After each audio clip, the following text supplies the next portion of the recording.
Hi guys, it's Shelley here. Welcome to my channel and thank you for joining me today. On today's video, I'm going to do a quick video, but I'm here to share with you my swatch book. I have had a few requests in the past and I just haven't got around to it. But just sharing with you how I lay out my swatch book. I'll be really quick, but yeah, I thought I'd just come on here and share it with you. Now, my swatch book is different to my coloring sort of diary, or it's not really a journal. I don't spend that much time in it, but it's just my coloring diary where I sort of list all the books I have. I do sort of a tally on the number of pages I do, but I do have a separate spreadsheet that I keep my books on and do a tally on. But I like to keep this here. I've always been a paper and pen person, so rather than using computers and stuff, I love writing in books and having books physically there. In this book, I also write down everything I buy. So the new coloring books I buy, any new supplies I buy. I didn't buy anything in February. Most of the stuff has been sent to me for review. In April, I haven't yet bought anything. And then I just write simple things like my stats, you know, with YouTube and Instagram, number of videos I do, number of pages I complete a month. So that's sort of just really simple, really. And then all year Instagram color along. So then I put down all the color alongs that are going on for the year. And then I have a monthly sort of color along page. So then I go per month. So January, February, March, April, I'll have the Instagram color alongs that are going on for that specific month. If I'm able to take part in them, I do, but I list them all out. I list down my uncolored books and try and cross them off as I go along. I started the year with 48 uncolored books. The only target I have for the year is to finish the year with less than 48 uncolored books. And then I write down YouTube videos that I want to consider trying to do, whether I've recorded them, edited them, uploaded them, and then my whips that are on the go, and I cross them off as I go along. And that's about it. So that's what I do in my coloring journal. And then at the back, I have all the pages I complete, because I don't do that many. I you know, average about 7 on a good month. But yeah, 7 pages a month. And then I just write down all the color combinations because of the channel. Before I only used to write down color combination for certain elements on a page, which I like.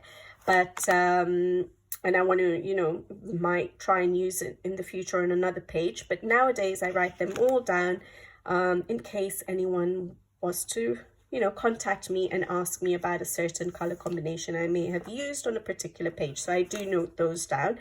But then again, I have got a spreadsheet of them because, yeah, after every year, I sort of do get rid of these journals and start a new one. I don't sort of stack them up, not enough space for that. I'd rather keep the space for coloring books.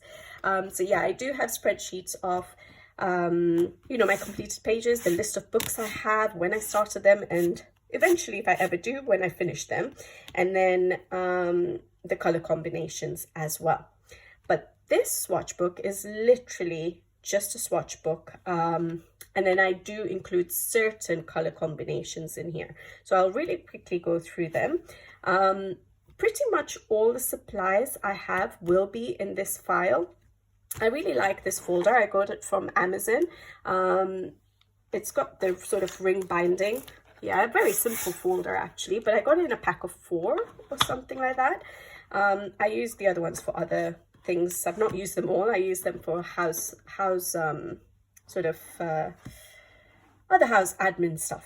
But yeah, let me get started. So these are the swatch charts I have. These are by Mystic Sparkle Wings, and if I'm not mistaken, and a lot of people ask me about these swatch charts. Now, I got these a very long time ago when I first started coloring, and I found it free, I think, online. But Mystic Sparkle Wings does have, I think, a Ko-fi page where she does share swatch charts for different so it's this sort of swatch chart, and then I think even for Ohuhu, for example, the entire collection of Ohuhu marker colors, and I think they are on there for free, but I I would recommend that if you are going to get it from them, then definitely leave a tip. They put so much effort into all of these swatch charts, so but they are available out there. So Mystic Sparkle Wings Ko-fi page. All right, so I think this one should be on there. So I use this for majority of my pencils. Now, when I say majority of my pencils, I don't have that many sets of pencils, as you guys know. So my first one here, I'll just put this cover back. My first one here is Faber-Castell Albert Dürer. Now, before I go into that, actually, let me share with you how this binder works. So it is a binder, and it comes with these clear folders in there, but the clear folders sort of have these little slits, so you can just sort of pull them out, and I really like that. Now, yes, for some people it might get frustrating that sometimes when you're turning the page, a few of them can come off if you're not careful. Like if you turn it like this, a couple of this, punch holes will come off. I don't mind that. The reason I like this is because it's not like one of those conventional folders with the hard cover and with the binders. It becomes quite chunky. With this, I like that I can still organize the pages the way I want. Now, I don't think I would ever have a swatch book because it would be very disorganized for me. I have OCD about organization, and I like things to be in the correct order. So for example, I like all my pencils to be together. I like all my swatches for my markers to be together. And if I was to add any swatches for pencils, for example, in a book, I will probably may have to put it in a different section of a book. And I don't like the idea of that. So I knew that wasn't going to work for me, which is why I went for a folder idea. I like this because it's slim, and yes, I can reorganize. So if I wanted to add in another folder here, for example, so these are my pencils, another pencil swatch, I can go to the back. I have some extra sleeves here, just pull it out and slot it in, and I really like the idea of that. Also, when I'm working, I can just pull it out and put it next to me, that one page or one swatch chart that I'm using. Or like I folded it like this. Conventional binders, you can't do that, or folders, you can't do that. Whereas with this, yes, you can just nicely fold it over and still use it within the folder. So I really do like these folders. They're very versatile for me and makes sure that everything is in order for me. So yeah, let's start off with what I swatch out. So I'm a swatcher. I swatch everything out if possible. I like to see the colors there. I'm very fluent, I would say, with my Albert Dürer pencils, but I still refer to my swatch. So yeah, I always keep this one on the top because that's my go-to pencil. So I've got my Albert Dürer pencils. I'm not actually sure. I think this Albert Dürer's is 120. I do think this chart holds 150. So for example, Prismacolors would probably hold the full number of Prismacolors would come here. So I think it is a 150 chart. So I have my Faber-Castell Albert Dürer pencils. I literally just swatch it out with the names and the numbers. I do have the color wheel here. I barely refer to it, but it's there if I need it. And then I have my Caran d'Ache Pablo 120 set. Okay. And I've written here when I got it. Did I write there when I got it? No, because it was a long time ago. But that one. All right. Then I do have Black Widows. Now I like my main sets to be on this side of the folder for some reason. The Black Widows I've kept there because I don't really use them. Barely ever, but I haven't got rid of them, and I want to keep trying to use them, and that's why I've sort of kept the Black Widow swatch here. The only pencil swatch sheet I don't have anymore is the Castle Arts. I've kept those pencils aside for my son for when he's a little bit older and doesn't scribble as much. Yeah, I have kept the Black Widows for now. Black Widows are not my favorite pencils. I know a lot of people love them. I do like the color palette, the color range, and there is the new one which I still haven't got. Is it the Dragon set? I feel like, which has some deeper reds and stuff in it, or deeper colors in them. I do like the color range, but I find the pencils a lot thinner for me than what I'm used to. So my Albert Dürers are quite wide. The Derwent Inktense is quite wide. The Pablos are not as wide as the other two. They're slightly thinner, but the Black Widows are even thinner, so I find it a struggle actually coloring with them. And my hands do hurt, and I don't have any issues with my hands, but they do tend to hurt when I use the Black Widows. But maybe it's just my method of coloring. Now, I used them a long time ago when I was still learning how to color, and or still practicing, and so maybe I have to try them out again. So I've kept that. And then I have my Derwent Inktense 100 set, which I got in October 2023. And that's it, guys. That's all the pencils I have in my collection. I know, that's quite sad, isn't it? So my Albrecht Dürer is a full set 120, Pablo's 120, Derwent Inktense 100, and then the Black Widows, which I haven't yet completed the collection. I don't know if I will. So yeah, all the pencils I have. Then I go on to my markers. So I have my Tombow dual brush pens. This swatch chart was from, I think, the Tombow website. So yeah, so that's the Tombows, and it's quite a long time ago since I got the Tombows. And then I have my Ohuhu swatch charts. Now, Ohuhu send the swatch charts with their pen sets, so that's really helpful. So I just keep those in here rather than in the cases. Now I have 3 cases, or 3 collections of Ohuhu. I have the pastel set, I have the 120 set, and then I have the entire set. I think, is it 320 or 300 odd markers all swatched out. Now I keep them together so that I can look through them and see which set I'm going to pull out. I don't have a, you know, a craft room, a studio, or whatever you call it. I just have a simple desk in the living room where I can color with my family around me, and not just lock myself up in the room and color. So I don't keep all my supplies with me because it's a living room. I do have them stocked away in a cupboard, in a cupboard. And so I keep the swatches with me rather than in the packs, in the cases that Ohuhu provides, so that when I've decided, okay, what colors I want to use, I'll go and get that supply out. And I have one of their protective papers, you know, the plastic papers in there as well. So I keep them with me. Whoops, I just dropped it. Sorry. So I do keep them with me, and then I go and get my supplies accordingly. Other than the pencils, certain things I hear with me in a cart next to me, but any bigger items are sort of kept away in a cupboard, and then I go and collect them. So yeah, it's helpful having all my swatches in one place, because then I can pick and choose which supplies I want to use for a particular page, which pencils I want to use, and then go with that. So I can actually look at the colors and say, okay, I don't really have any color in maybe the Ohuhus, but I have it in a Tombow, so I'll get my Tombow pen. So it's useful having all the swatches together rather than in their containers, or in their pencil cases, or in their, you know, cases or anything like that. It just helps me choose my colors easier. And also when I'm looking for backgrounds, for example, if I keep all my mediums together, I can sort of flip through and see, okay, which color do I want and what medium do I have it in. It's easier to be able to compare them when they're all together. So I have my distress inks here. I created this on the computer so that I could just sort of have it all together.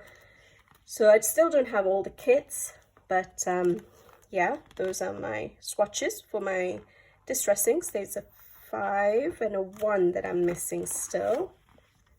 And I feel like I've seen another one. I'm not sure if there's a kit 18. If you guys know, let me know in the comments section below. I feel like there might be another one. Unless that was, no, I don't think that was the one. I think there's a kit 18. So these are just the mini kits that I get as kits. Some of them I got quite early. So which one was my earliest one? My first one was this one here, kit 8 with the tumbled glass. And I think I had this one quite early, kit 9, and the brown set, yeah, this kit 3. Those were my earliest sets. So certain distress inks are running out or drying up. So like the antique linen has dried up quite a bit, the tumbled glass, the stormy sky. So I need to get the re-inkers at some point. Not sure where I can get that in the UK actually, but I'll have to check it out. All right, then, so that's my distress inks. Then I go on to my other mediums. So I have, these are all my background mediums basically. So my Distressings is a background medium. Watercolor paints, I would more than likely just use them for backgrounds in coloring. So I have my main set, which I bought some time ago, which is the Paul Rubens set, which is here with me actually. So it came like this set here. Yeah, I'm not going to open it all up right now, but yeah, that set.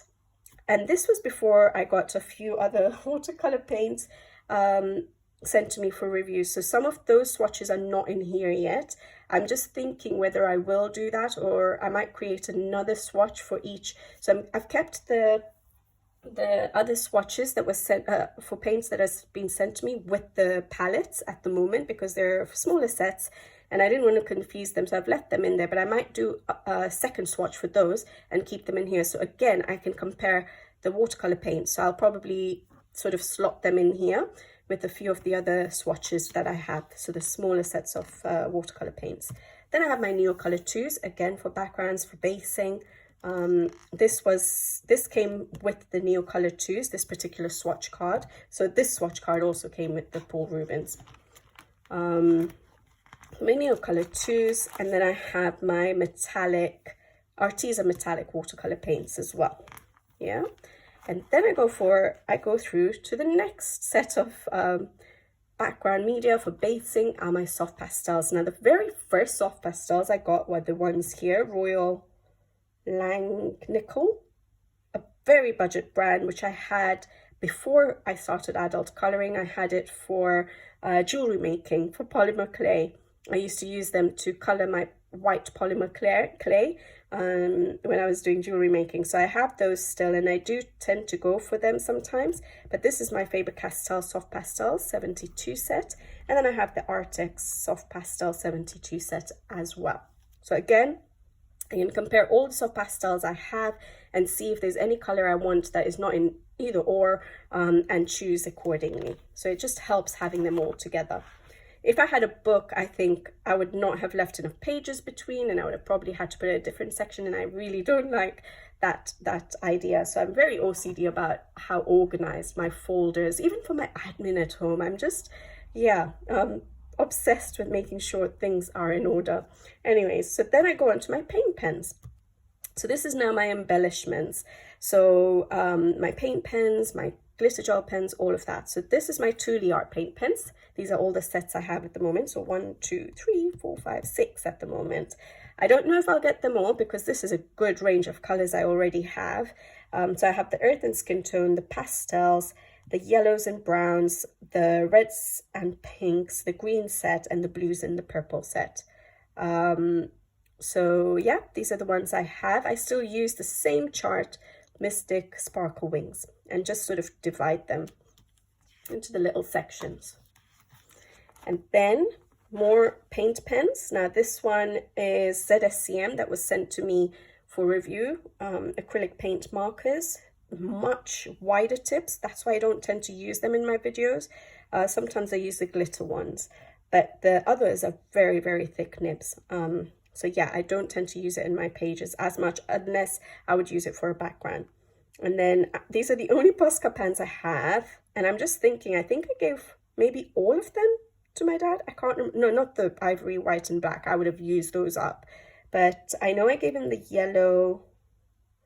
I feel like I might have given all of these ones to my dad, because I barely used them other than the yellow. So they were still good. They were still working, and they still had plenty of paint in them.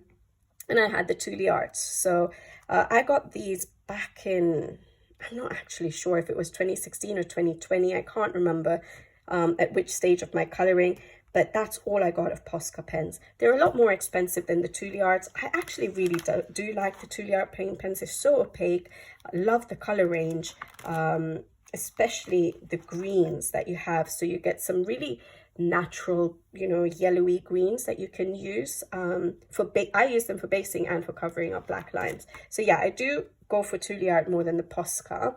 So I never bought any other Posca pens other than the white and the ivory. I tend to buy quite a lot.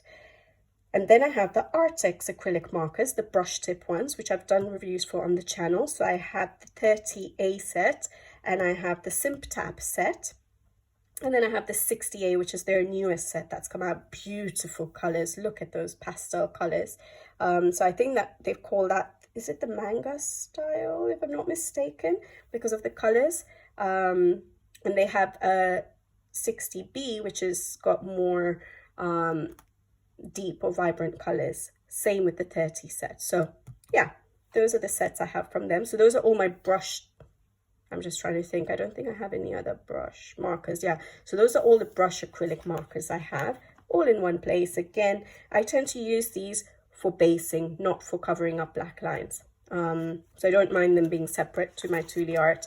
But again, I just have to flip the page and try and look for my colors. And then I have my other embellishments, which are my glitter and metallics. So I have my Sakura Stardust, which I've had for such a long time. I've not yet replaced them since I started coloring. Sakura Metallic, same thing. I have my Pentel Hybrid. At that time, I only had the silver and gold. So, sorry, the Pentel Hybrid Dual Metallics. I only had the silver and gold. Now I have a few more, which I've put here. But that's why I just placed them there at the time. I didn't think I was going to get the other sets yet. For a long time, I didn't. And I have Pentel Uniball Signo, silver and gold. I had those before. I don't use them anymore. They've run out and I don't tend to use it anymore. I've got Chromatech glitter gel pens. I think, is it a set of 30? I've had them for a while and they came with refills. So that's going to last me a good time. But I do use those quite a lot. And then I have the Lightwish Guangna Super Golden markers, which are beautiful. Maybe I should show you these ones out of the sleeve, all of these. And I have the Lightwish Fly Seed glitter markers again, which are quite pretty. So I don't know, do you pick up all the shine and glitter on these pages? But these Guangna Super Golden markers are absolutely stunning. And even the glitter ones, actually. There we go. When it catches the light, it's really nice, isn't it? So I tend to use glitter gel pens more than the acrylic, metallic and glitter, if I'm filling in and I don't want to cover up my black lines. When I'm using these paint pens, because they're paint, they're opaque, so you can cover up black lines as well. So if that's the effect you want, then I would recommend using these. Whereas glitter gel pens, metallic pens, gel pens don't usually cover up black lines. So yeah, beautiful, aren't they? All right, and then we have my Pentel Hybrid Dual Metallics. I've got 2 sets. I don't know if that's the full range, but I just put a new sheet in because yeah, that's just a new buy. So at least I can just slot it in with the section it's supposed to be in. So beautiful shine to these. I like them.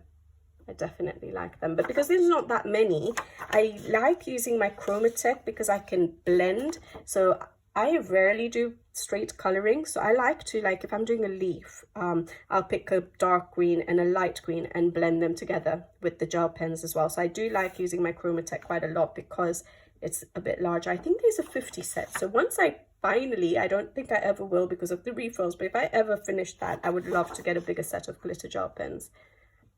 And then the Pentel is really nice as well.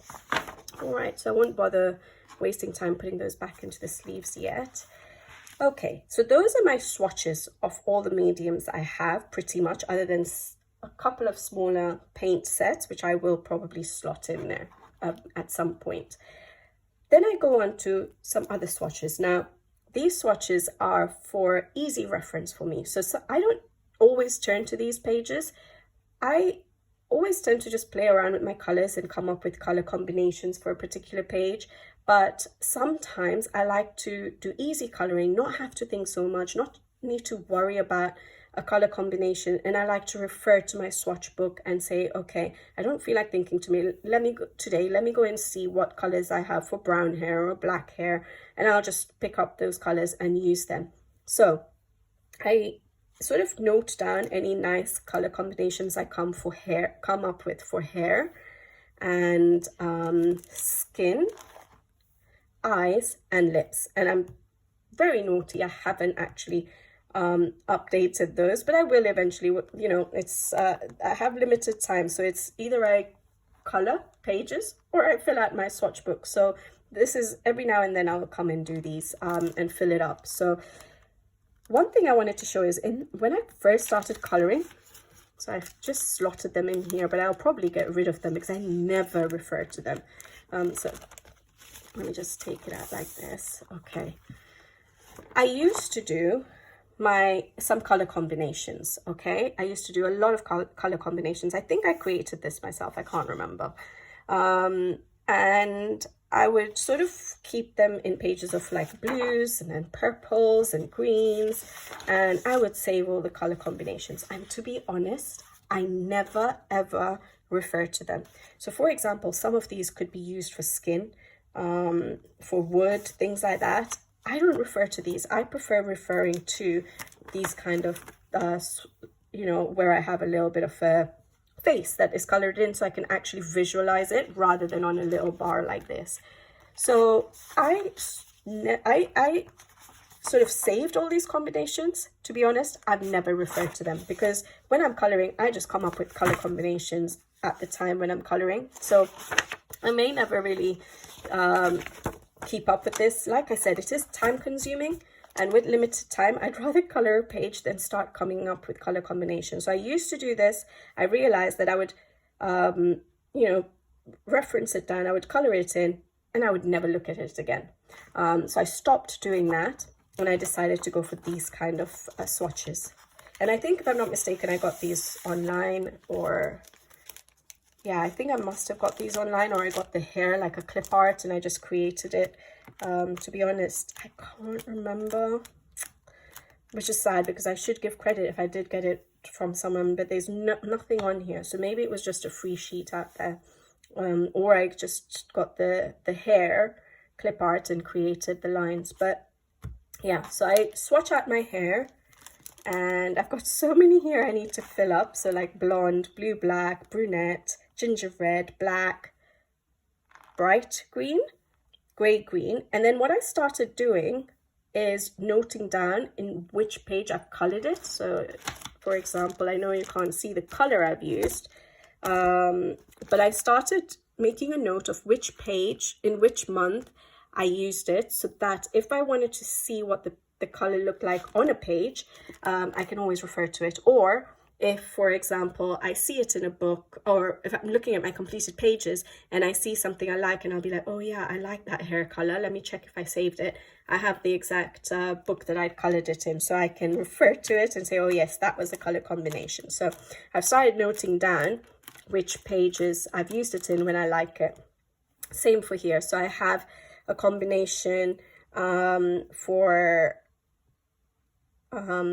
where I colored it again. So for example, this one was coloring Heaven Fantasy Princesses, Hannah Carlson's Magical Dawn, Owl Lady, so page 5, like that. So it helps me to just go back and see where I've used it. Eye combinations, this I just do, usually I don't write them down because I just come up with it on the spot and I forget to note it. But for example, I really like that one. I think this was quite recent and I noted it down. And then lip color, I don't have that many yet, but I don't do that many portraits, which is why my lips and my eyes are lacking a bit. And then some more skin combinations I've got there. I've got some ticks on the ones I've actually really liked, and that's it. So hair, skin, eyes and lips. And then I have combinations for certain elements on a page. Again, these are only so that when I'm coloring a page and I really don't think about it, can't think up a color combination, or I don't feel like it, I can come and refer to this and pick up a metal that I want to use on that page or something and not have to think about it. So I have this. So I've got my Faber-Castell, just noted here that these are my Albrecht Dürer pencils, or obviously polychromas is the same. And I've got all my metals written down. And then I've just put a couple of dots next to the ones I really like. And then again, started noting down which pages I've used them on. So some more metals. Sorry about the reflections. And then I've got fur. That really helps me because fur is challenging for me.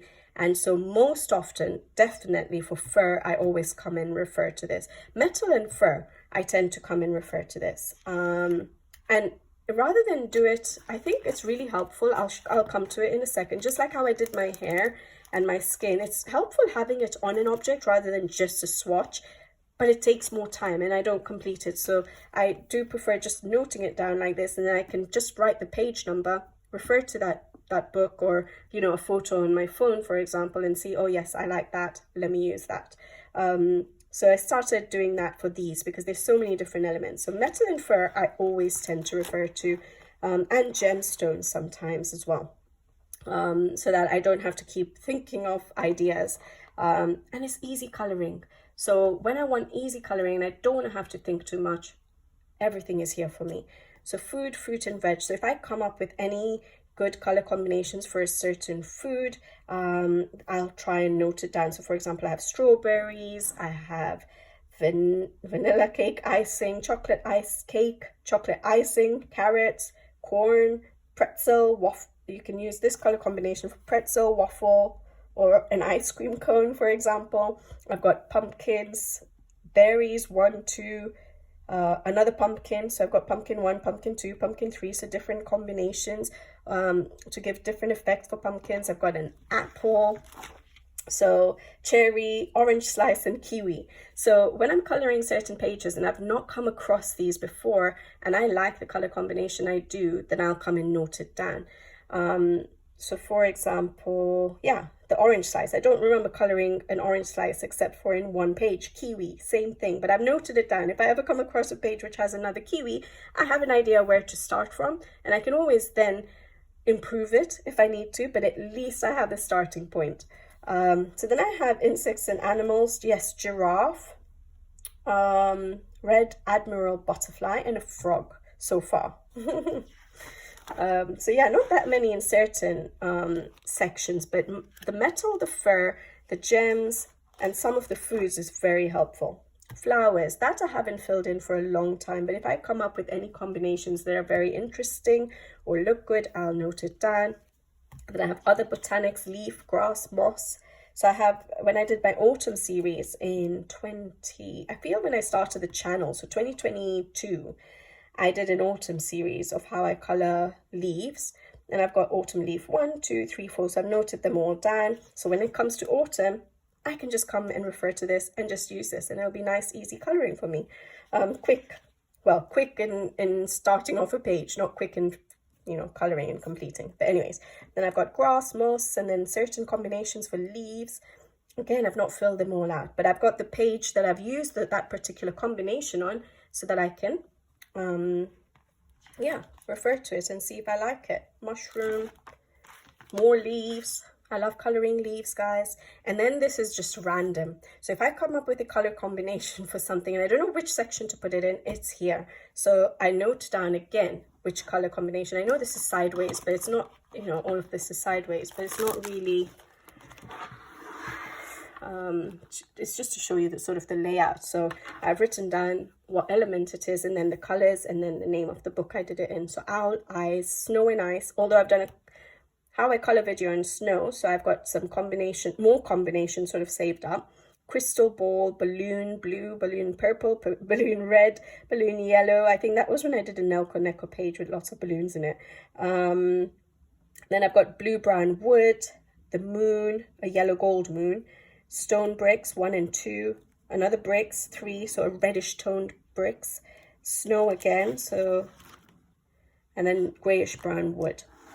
And then I go on to backgrounds. Now this is not favorite. So in all of those pages, these were all combinations for Baby Pastel. So I just sort of noted down there. And then I've got backgrounds.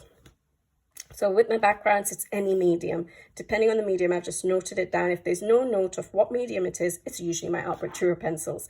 And I'll just note down whether I used it wet or dry. So this one was, for example, Derwent Ink 10. So I'll mention that it's Derwent Ink 10s. These ones will just be my Armatura pencils, because I've not said what medium it is. A sunset sky, another sunset sky, a dark sky, water, and then more Derwent Ink 10s combinations, then Neocolor 2 combinations. So if I come up with any backgrounds which I really like, I will try and save those so I can always refer to it later.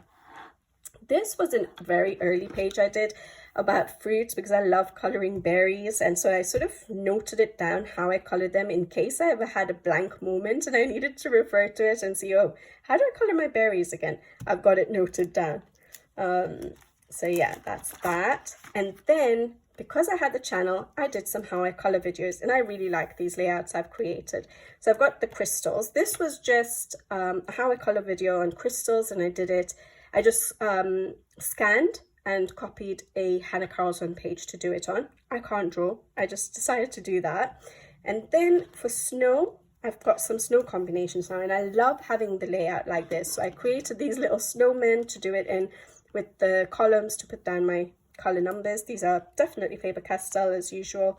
So I've shared that on the channel. I'll try and remember to put in the link below. And I've done wood.